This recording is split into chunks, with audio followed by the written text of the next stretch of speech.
എന്നതാണ് എടുത്തു പറയേണ്ടത്. കെ.ബി. ഗണേഷ് കുമാറിനെ പിന്നിലാക്കിയിരിക്കുന്നു.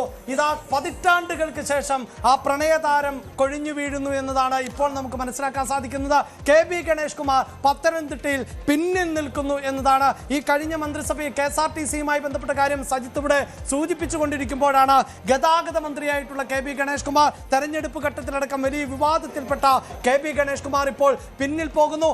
ആരൊക്കെ എന്തൊക്കെ പറഞ്ഞാലും പത്തനാപുരത്തെ ജനങ്ങൾക്ക് തന്നെ അറിയാം എന്നതായിരുന്നു ഗണേഷ് കുമാറിന്റെ കോൺഫിഡൻസ്. ആ കോൺഫിഡൻസ് ആണ് ഇവിടെ തകരുന്നത്. എന്തു തന്നെയാണെങ്കിലും വിവാദങ്ങൾ ഒതുക്കി തീർക്കാൻ ഗണേഷിന് തന്ത്രപരമായി സാധിച്ചു. അവിടെ കൗശലക്കാരനായ ഒരു രാഷ്ട്രീയക്കാരനെ നമുക്ക് കാണാൻ സാധിച്ചു. പക്ഷേ ജനങ്ങൾ ഗണേഷ് കുമാറിന് നൽകുന്ന മറുപടി അതല്ല എന്ന് വേണം നമുക്ക് മനസ്സിലാക്കാൻ. ഒരു പക്ഷേ ഗണേഷ് കുമാറിന് ഇത്രമേൽ വലിയൊരു തിരിച്ചടി അദ്ദേഹം പോലും പ്രതീക്ഷിച്ചിരുന്നില്ല എന്ന് വേണം മനസ്സിലാക്കാൻ. പത്തനാപുരത്ത് ഇതാ കാലങ്ങൾക്ക് ശേഷം തോൽവി മടക്കുകയാണ് കെ.ബി. ഗണേഷ്. നമുക്ക് പത്തനാപുരത്ത് നിന്ന് പയ്യന്നൂർക്ക് പോകാം. പയ്യന്നൂരിൽ കാണൂ, ഇനിയും അവശേഷിക്കുന്നത് UDFന്റെ ശക്തി കേന്ദ്രങ്ങളിലെ കൗണ്ടിംഗ് മാത്രം. അതായത് പയ്യന്നൂരിൽ വിജയം ഉറപ്പിക്കുന്നു വി കുഞ്ഞികൃഷ്ണൻ എന്നതാണ്. ഇന്ന് രാവിലെ മാധ്യമങ്ങളെ കണ്ടപ്പോൾ ഞാൻ മത്സരിച്ചത് വിജയിക്കാനല്ല, മറിച്ച് ശക്തി തെളിയിക്കാനാണ് എന്ന് പറഞ്ഞു. അതായത് അദ്ദേഹത്തിന് തന്നെ വലിയ കോൺഫിഡൻസ് ഉണ്ടായിരുന്നില്ല. അവിടെയാണ് ഇത് ഈ കണി കാണുന്നത്. പയ്യന്നൂര് ഏറ്റവും വലിയ ഭൂരിപക്ഷത്തിൽ ഇടതുപക്ഷ സ്ഥാനാർത്ഥികളെ വിജയിപ്പിക്കാറുള്ള പയ്യന്നൂരിൽ ഇത്തവണ തെരഞ്ഞെടുപ്പ് ഫലം മാറുന്നു. പാർട്ടി വിമതൻ അവിടെ വിജയിച്ചു വരുന്നു. UDF ലേബൽ എന്നതാണ് സാഹചര്യം. അദ്ദേഹം ഇനി UDFന്റെ ശക്തി കേന്ദ്രങ്ങളിൽ മാത്രം കൗണ്ടിക്ക് നടക്കുമ്പോൾ ഏറെക്കുറെ വി കുഞ്ഞികൃഷ്ണൻ വിജയം ഉറപ്പിച്ചു കഴിഞ്ഞു. യെസ്, എന്തായാലും PJ ജോസഫിന്റെ മകൻ പാട്ടുംപാടി ജയിക്കുന്നു എന്ന് തന്നെയാണ്. അബു ജോൺ ജോസഫിന്റെ പ്രചാരണങ്ങളിൽ എല്ലാം നമ്മൾ നിരവധി തവണ കേട്ടതാണ്. അദ്ദേഹം വോട്ടർമാരെയൊക്കെ പാട്ടുപാടിയാണ് കയ്യിലെടുക്കുന്നത് എന്നത് നമ്മൾ കണ്ടതാണ്. ഇടയ്ക്ക് മൈക്ക് പിണങ്ങിപ്പോയെങ്കിലും പിന്നീടും അദ്ദേഹം പലതവണയായി വേദിയിൽ വന്നുകൊണ്ട് പാട്ട് പൂർത്തീകരിച്ചതും കണ്ടതാണ്. അവിടെ ഇതാ അബു പാട്ടുംപാടി ജയിക്കുന്നു. 22,000 വോട്ടുകളുടെ മേൽക്കൈയാണ് അബുവിന് ഇപ്പോൾ തന്നെയുള്ളത്. ജോസഫിന്റെ പാതയിലൂടെ തന്നെയാണ് അബുവും സഞ്ചരിക്കുന്നത്. ഒരു പാട്ടുപാടി ജയിച്ച അബു ജോസഫിന് മന്ത്രിസ്ഥാനം കിട്ടുമോ എന്നും കൂടി കണ്ടറിയേണ്ടതുണ്ട്. കാരണം ജോസഫ് ഗ്രൂപ്പിന് ഏറ്റവും മികച്ച പ്രകടനമാണ് ഈ തെരഞ്ഞെടുപ്പിൽ. 2 മന്ത്രിമാരെ വേണേ ആവശ്യപ്പെടാം, തീർച്ചയായും ഒന്ന് കണ്ടറിയണം. മോൻ ജോസഫ് ഒരു മന്ത്രി ആയേക്കാം. അങ്ങനെയെങ്കിൽ അടുത്ത മന്ത്രി ആര്? അത് അബു ജോസഫ് ആകുമോ? PJ ജോസഫിന്റെ പിൻഗാമി. പക്ഷേ ഈ ടാലി പ്രധാനപ്പെട്ടതാണ് സജിത്ത്. 97+2 എന്നതാണ് നമ്മുടെ ടാലി. ആ 2 പേർ കൂടി UDFന്റേതാണ് കേട്ടോ. അപ്പോൾ സ്വാഭാവികമായും ആ 97-ൽ ഇനി അറിയേണ്ടത് കോൺഗ്രസിന് തന്നെ എത്രയുണ്ട് എന്നതാണ്. ഏതാണ്ട് ഒറ്റയ്ക്ക് ഭരിക്കാൻ കോൺഗ്രസ് തന്നെ ഭൂരിപക്ഷം നേടുന്ന 100 അടിച്ചു, സെഞ്ചുറി അടിച്ചു എന്ന ചില കണക്കുകൾ കൂടി വരുന്നുണ്ട്. നമ്മൾ സ്വീകരിക്കുന്നില്ല. എന്തായാലും ഈ ടാലിയിൽ നമുക്കറിയാം, കഴിഞ്ഞ 2021-ലെ കൗണ്ടിംഗ് പുരോഗമിക്കുന്ന ഒരു ഘട്ടത്തിൽ 100 അടിച്ചതാണ്, സെഞ്ചുറി അടിച്ചതാണ് ഇടതുമുന്നണി. പക്ഷേ പിന്നീട് അത് പുറകോട്ട് പോയി 99-ൽ അവശേഷിച്ചു. പിന്നെ ഉപതെരഞ്ഞെടുപ്പുകളിലും കുറച്ച് പിന്നോട്ട് പോയി എന്നതേ ഉള്ളൂ. അതെ, എന്തായാലും ഇപ്പോൾ ചിത്രം, അതായത് സമീപകാലത്ത് ഒരു സർക്കാരിന് അനുകൂലമായി, ഒരു മുന്നണിക്ക് അനുകൂലമായി ഉണ്ടായ ഏറ്റവും വലിയ തരംഗമായിരുന്നു കഴിഞ്ഞ തവണ. ആ തരംഗത്തിനും അപ്പുറം ഇത്തവണ UDFന് അനുകൂലമായി ഉണ്ടായി എന്നതാണ് സൂചനകൾ. സജിത്ത്, ദേവികുളത്തെ രാജയിൽ മാറ്റമുണ്ടാകുന്നു. അവിടെ രാജകളാണ് മത്സരിച്ചത് എങ്കിൽ ഇപ്പോൾ ഇതാ ഇടതുപക്ഷത്തിന്റെ രാജയാണ് മുന്നിൽ നിൽക്കുന്നത്. ഇത്രയും നേരം വലതുപക്ഷത്തെ രാജയായിരുന്നു മുന്നിൽ നിൽക്കുന്നത്. എന്തായാലും രാജ ജയിക്കും എന്ന കാര്യത്തിൽ ഒരു സംശയവുമില്ല. UDFന്റെ രാജയല്ലേ അവിടെ മുന്നിൽ നിൽക്കുന്നത്? അല്ല, ഇപ്പോൾ LDFന്റെ രാജയാണ്. LDFന്റെ രാജയാണ്. അവിടെ മറ്റൊരു രാജ എന്ത് ചെയ്തു എന്നതും കൂടെ കൗതുകമാണ്. അത് രാജയല്ല, രാജേന്ദ്രനാണ്. രാജേന്ദ്രൻ എത്ര വോട്ട് പിടിച്ചു എന്നുകൂടി അവിടെ ഒരു കൗതുകം. മണ്ഡലത്തിന്റെ രാജയായിരുന്നു രാജേന്ദ്രൻ. അങ്ങനെയെങ്കിൽ ഇടുക്കിയിലെ ഒരേ ഒരു രാജ ഇതാ ദേവികുളത്ത് മുന്നിൽ നിൽക്കുന്നു എന്നതാണ്. എതിരാളികളെ പിന്നിലാക്കിയിരിക്കുന്നു. രാജേന്ദ്രനെ അടക്കം പിന്നിലാക്കിയിരിക്കുന്നു. രാജേന്ദ്രൻ BJPയിലേക്ക് പോയത് അത്ര ശോഭിക്കുന്നില്ല എന്ന് വേണം നമുക്ക് മനസ്സിലാക്കാൻ. എന്തായാലും രാജ ഇപ്പോൾ ദേവികുളത്ത് മുന്നിൽ നിൽക്കുകയാണ്. ഇടുക്കി ജില്ലയിലെ ഒരു ചുമന്ന തുരുത്ത് എന്ന് പറയുന്നത് അത് മാത്രമായി മാറുന്നു എന്നതാണ് സാഹചര്യം. ദേവികുളം എന്ന ഒരു ഒറ്റ മണ്ഡലം മാത്രമായി ഇടതുപക്ഷത്തിന് അവകാശപ്പെടാനുണ്ടാകുന്നു. ഒരുപക്ഷെ മധ്യ കേരളത്തിലെ ഒരേ ഒരു മണ്ഡലം എന്ന രീതിയിലേക്കും അത് മാറുമോ എന്ന് കണ്ടറിയണം. വൈക്കം, ദേവികുളം, അങ്ങനെ 1-2 ഒക്കെ അവകാശപ്പെടാനുള്ളൂ എന്ന് കരുതാം. ശരി, എന്തായാലും ഇപ്പോൾ കനൽ ഒരു തരി പോലും ഇല്ലാത്ത ഇടങ്ങൾ ആണ് ഉള്ളത്. അതിൽ തന്നെ എറണാകുളം എടുത്തു പറയേണ്ടതാണ്. ആലപ്പുഴയിൽ നിന്ന് ഒരു കനലിനെ അവിടെ എറണാകുളത്തേക്ക് എത്തിച്ചിരുന്നുവെങ്കിലും ആ കനലും ഏതാണ്ട് കെടുത്തിയ മട്ടാണ് UDF എന്ന് വേണം പറയാൻ. കാരണം ആ കനലിന് പോലും അവിടെ ശോഭിക്കാൻ സാധിച്ചില്ല.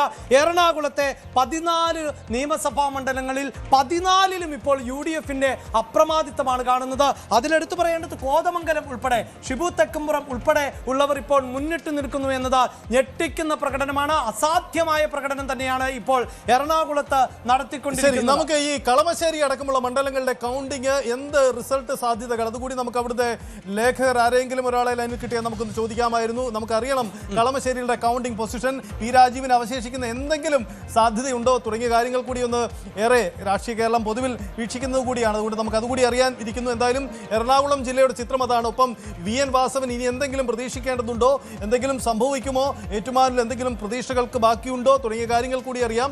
ഒരു കാര്യം ഉറപ്പാണ്, കോട്ടയം ജില്ലയിൽ വൈക്കം മാത്രമാണ് ഇപ്പോൾ ഇടതുപക്ഷത്തിന് പ്രതീക്ഷിക്കാവുന്ന ഒരു മണ്ഡലമായി നിൽക്കുന്നത്. ആലപ്പുഴയിൽ ഇതാ AD തോമസ് ഇപ്പോഴും മുന്നിട്ട് നിൽക്കുന്നു എന്നതാണ്. അമ്പലപ്പുഴയിൽ G സുധാകരൻ ഇപ്പോഴും മുന്നിട്ട് നിൽക്കുന്നു. ആശ്വാസമാകുന്നത് KN ബാലഗോപാലാണ്. പക്ഷേ അത് കേവലം 245 വോട്ടുകൾക്ക് മാത്രമാണ്. അരൂരിൽ ഷാനിമോൾ ഉസ്മാൻ ആണ് മുന്നിട്ട് നിൽക്കുന്നത്. ചെങ്ങന്നൂരിൽ സജി ചെറിയാൻ മുന്നിട്ട് നിൽക്കുന്നു. ഇടതുപക്ഷത്തിന് ആശ്വാസമാകുന്നു. കായംകുളത്ത് U പ്രതിഭ പിന്നിൽ ആണ് എന്നത് വീണ്ടും അവർക്ക് വെല്ലുവിളിയാകുന്നു. ചേർത്തലയിൽ നിന്ന് P പ്രസാദ് മുന്നിൽ നിൽക്കുന്നു എന്നത് ഇടതുപക്ഷത്തിനും CPIക്കും വലിയ തോതിൽ ആശ്വാസമാകുന്നു. CPIയുടെ മന്ത്രിമാരിൽ 3 പേർ ഇപ്പോൾ മുന്നിട്ട് നിൽക്കുന്നുണ്ട്. P പ്രസാദ്, GR അനിൽ, അതോടൊപ്പം തന്നെ മന്ത്രി K രാജൻ. ഒല്ലൂരിൽ 3 പേർ മുന്നിട്ട് നിൽക്കുമ്പോൾ അങ്ങനെയല്ല മറുഭാഗത്ത് CPIന്റെ മന്ത്രിമാർ വലിയ പ്രതിസന്ധിയാണ് നേരിട്ടുകൊണ്ടിരിക്കുന്നത്. അതിൽ ഒരു മാറ്റമുള്ളത് മുഹമ്മദ് റിയാസ് ആണ്. മുഹമ്മദ് റിയാസിന്റെ കാര്യത്തിൽ നമുക്ക് ഉറപ്പിക്കാൻ പറ്റില്ല. കാരണം അവസാന ലാപ്പുകളിലേക്ക് എത്തുമ്പോഴായിരിക്കും UDFന് മേൽക്കൈയുള്ള. ഡാനി ഇപ്പോൾ ചേരുന്നു. ഡാനി, ഞങ്ങൾക്ക് കളമശ്ശേരിയെ കുറിച്ച് ഒരു അപ്ഡേറ്റ് അറിയണം. കളമശ്ശേരിയിൽ P രാജീവിന് എന്തെങ്കിലും സാധ്യത അവശേഷിക്കുന്നുണ്ടോ? എവിടം വരെ കൗണ്ടിംഗ് പുരോഗമിച്ചിട്ടുണ്ട്? ഇനിയുള്ള റൗണ്ടുകൾ ഏതൊക്കെയാണ്, ഏതൊക്കെ പ്രദേശങ്ങളാണ്? സത്യത്ത് ഈ കളമശ്ശേരിയിൽ വലിയ ഇഞ്ചോടിഞ്ച് മത്സരം തുടക്കം മുതൽ തന്നെ നമ്മൾ റിപ്പോർട്ട് ചെയ്താണ്. അത് പ്രതിഫലിക്കുന്ന രീതിയിൽ തന്നെ കാര്യങ്ങൾ വന്നിരിക്കുന്നു. ആദ്യഘട്ടത്തിൽ, അതായത് പോസ്റ്റൽ വോട്ടിന്റെ ഒരു കാര്യത്തിലെല്ലാം തന്നെ ഇടതുമുന്നണി മുന്നേറ്റം തുടർന്നപ്പോൾ, പിന്നീട് വന്നപ്പോൾ ആ സ്ഥലത്തേക്ക് വന്നപ്പോൾ കഴിഞ്ഞ തവണ 1180ഓളം വോട്ടുകൾക്ക് P രാജീവ് ലീഡ് ചെയ്തിരുന്ന ആ സ്ഥലത്ത് അതുവരെയും അതിന്റെ ഒരു ലീഡ് കുറയുക മാത്രമല്ല, അബ്ദുൽ ഗഫൂർ ലീഡ് നേടുകയും 690 വോട്ടുകൾക്ക് ലീഡ് നേടുകയും ചെയ്തു. ഇപ്പോൾ നിലവിൽ 5 റൗണ്ടോളം പൂർത്തീകരിക്കുമ്പോൾ നിലവിലത്തെ ഒരു സ്ഥിതി എന്ന് പറയുന്നത് 5750 വോട്ടുകൾക്ക് അബ്ദുൽ ഗഫൂറിന്റെ ലീഡിംഗ് നില തുടരുകയാണ് എന്നതാണ്. അതായത് ആദ്യഘട്ടങ്ങളിൽ ഇടതുമുന്നണിക്ക് അനുകൂലമായ പ്രദേശങ്ങളിൽ നിന്നാണ് കൂടുതലായിട്ടും ഈ വോട്ടുകൾക്ക് അത് ഇഞ്ചോടിഞ്ച് മത്സരങ്ങൾ നടന്നതെങ്കിലും ഇനി അങ്ങോട്ട് കൂടുതലും UDFന് കൂടുതൽ ഉറപ്പുള്ള മേഖലകളിലേക്ക് വരികയാണ്, പ്രത്യേകിച്ച് നഗരസഭാ മേഖലകളിലേക്ക് വരികയാണ്. അതുകൊണ്ട് അപ്പോൾ പിന്നെ ഡാനി, പ്രതിപക്ഷ നേതാവാൻ നമുക്ക് രാജീവിനെ പ്രതീക്ഷിക്കേണ്ടതില്ല അല്ലേ? ആ ഒരു സാധ്യതകളിലേക്കാണ് ഇപ്പോൾ നീങ്ങുന്നത്. കാരണം ഈ കൂടുതൽ നഗരസഭാ മേഖലകളിലേക്ക് വരുമ്പോൾ കൂടുതലും UDFന് അനുകൂലമായ ഒരു വികാരമാണ് രഞ്ജിത്തിന്റെ ആശങ്ക ഇരട്ടിക്കുകയാണ്. ആരെ പ്രതിപക്ഷ നേതാവാക്കുമെന്ന് രഞ്ജിത്ത് ഇങ്ങനെ ആശങ്കപ്പെട്ടിരുന്നുവെങ്കിൽ രാജീവിന് ആ ഇടം ഉണ്ടാകില്ല എന്നതാണ് റിപ്പോർട്ട്. മറുഭാഗത്ത് ബാലഗോപാലാണ് ഉണ്ടായിരുന്നത്. പക്ഷെ ബാലഗോപാൽ ഇതാ ഇപ്പോ പിന്നിൽ പോകുന്നു. 245 വോട്ടുകൾക്ക് ഐഷ പോറ്റി കട്ടയ്ക്ക് പിടിക്കുകയാണ്. ഇടുക്കിയിലേക്കൊന്ന് പോയാൽ ഇടുക്കിയിൽ 4-1 എന്നതായിരുന്നു ഇതുവരെ ഉണ്ടായിരുന്ന സാഹചര്യം, 2021 സാഹചര്യം. ഇപ്പോൾ 5 മണ്ഡലങ്ങളിലും UDF ലീഡാണ്. ദേവികുളത്ത്, ഉടുമ്പൻചോലയിൽ, തൊടുപുഴയിൽ, ഇടുക്കി, പീരുമേട് ഇവിടങ്ങളിലെല്ലാം UDFന്റെ ലീഡാണ്. തൊടുപുഴയിലും ഇടുക്കിയിലും പീരുമേടിലും വിജയം ഉറപ്പിച്ചു എന്ന് തന്നെ പറയാം. ഉടുമ്പൻചോലയിലും വിജയം ഉറപ്പിച്ചു എന്ന് പറയാം.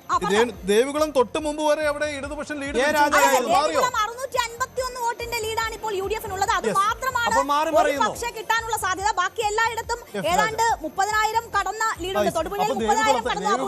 രാജേന്ദ്രൻ പിടിച്ച വോട്ടുകൾ നിർണായകമായിരുന്നു. കാരണം രാജേന്ദ്രൻ ചോർത്തുന്നത് CPMന്റെ വോട്ടുകളാണ്. അങ്ങനെയാണ്.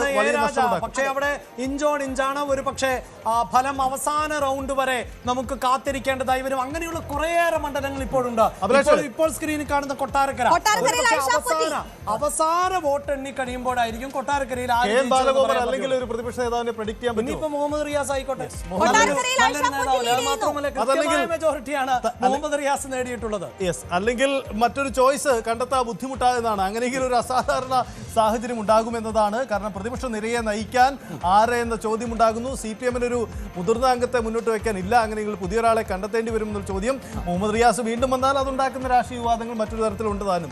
എന്തായാലും വളരെ പ്രധാനപ്പെട്ട തീരുമാനം. അഡ്വക്കേറ്റ് കെ ജയന്ത് 780 വോട്ടുകൾക്ക് ലീഡ് ചെയ്യുന്നു. ഏതാണ്ട് 10 റൗണ്ടോടെ പൂർത്തിയായിട്ടുണ്ട്. ജയന്തിന് ഈ ഇലക്ഷന് ശേഷം ഒരു ആക്സിഡന്റ് ഒക്കെ ഉണ്ടായതാണ്. എന്തായാലും ഒരു പക്ഷേ വിജയിക്കാനുള്ള സാധ്യത നിലനിൽക്കുന്നു. കോഴിക്കോട് നോർത്ത് എന്ന് പറഞ്ഞാൽ ഏറ്റവും ഷുവർ സീറ്റ് ആയിരുന്നു. അത് മാത്രമല്ല ഒരു പക്ഷേ നമുക്ക് കോഴിക്കോട് നിന്നും അടക്കം നമ്മുടെ റിപ്പോർട്ടറുടെ വിശദാംശങ്ങൾ, അതായത് ഇനി എണ്ണാനുള്ള ലാപ്പുകൾ അല്ലെങ്കിൽ അവസാന റൗണ്ടിൽ എവിടെയാണ് സാധിക്കുക എന്നത് കൂടി ഒന്ന് പരിശോധിക്കാം. അനീഷിനെ ഒന്ന് കണക്ട് ചെയ്യാൻ ശ്രമിക്കുക. നമുക്ക് കോഴിക്കോടിന്റെ ട്രെൻഡ് അറിയാം. കോഴിക്കോട് എന്തായാലും UDFന്റെ മുന്നേറ്റം നമ്മൾ കാണുന്നു. ഇനി അവശേഷിക്കുന്ന മണ്ഡലങ്ങൾ ബേപ്പൂരിലെ എന്തെങ്കിലും സസ്പെൻസ് ബാക്കിയുണ്ടോ? ഒപ്പം തന്നെ ഈ കോഴിക്കോട് നോർത്ത് അടക്കമുള്ള മണ്ഡലങ്ങൾ. ഒറ്റ കാര്യം കൂടി ഒന്ന് സൂചിപ്പിക്കട്ടെ. ഇപ്പോൾ UDF സെഞ്ചുറി അടിച്ചാണ് നിൽക്കുന്നത്. അതായത് UDFന്റെ ടാലിയിൽ നമ്മൾ കാണിക്കുന്നത് 98ഉം അതേഴ്സ് 2ഉം എന്ന് പറയുമ്പോൾ അത് UDFന്റെ തന്നെ ഭാഗമാണ്. അങ്ങനെ UDF 100ലേക്ക് എത്തി നിൽക്കുന്നു എന്നതാണ്. കഴക്കൂട്ടത്ത് കടകംപള്ളി ലീഡ് ഉയർത്തിയിരിക്കുന്നു. 1246 വോട്ടിനായി ലീഡ് ഉയർത്തിയിരിക്കുകയാണ്. ഒരുപക്ഷെ കഴക്കൂട്ടം നിലനിർത്താനുള്ള സാധ്യതയുണ്ട് എന്ന് തോന്നുന്നു. 9 റൗണ്ട് എണ്ണി കഴിയുമ്പോഴാണ് ലീഡ് ഉയർത്തിയത്. രേണു, അങ്ങനെയെങ്കിൽ NDAയുടെ കളത്തിലുള്ള രണ്ട് മണ്ഡലങ്ങൾ ഏതൊക്കെയാണ്? നിയമത്തിന് പുറമെയുള്ള മറ്റു മണ്ഡലം ഏതാണ്? നേമത്ത് NDA ലീഡ് ചെയ്യുന്നുണ്ട്. ചാത്തന്നൂർ ലീഡ് ചെയ്യുന്നുണ്ട് എന്നാണ് മനസ്സിലാക്കുന്നത്. നേമവും ചാത്തന്നൂരും ആകാനാണ് സാധ്യത.